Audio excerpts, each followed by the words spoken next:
摆消息来看，桃园龙潭区中兴路的九龙段到东龙路口，常常拢有车祸。顶礼拜是由个奥拜甲汽车相撞，警方是表示讲会来加强这路口的巡逻，卖严格来处理交通违规。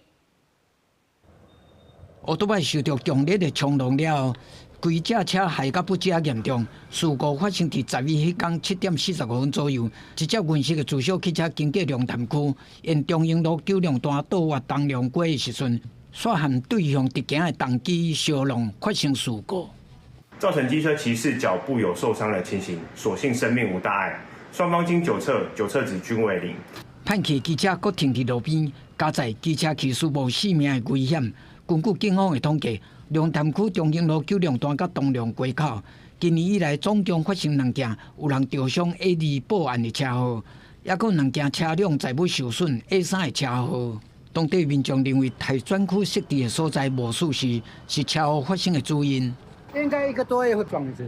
待转机应该设在红绿灯下面，干嘛设在这边啊？这边红绿灯又很长，它距离很长，等到这边变红灯的时候，这边要过这边的绿灯，所以就时常在撞在一起。台三线中兴路九龙段呢是属于交通部公路局的这个路权，那我们也会将民众针对这个待转区的相关的陈情来转请这个交通部公路局针对待转区的合适性来进行解释。针对接设施的路口，交通局回应讲，会专请公路局检视台选区。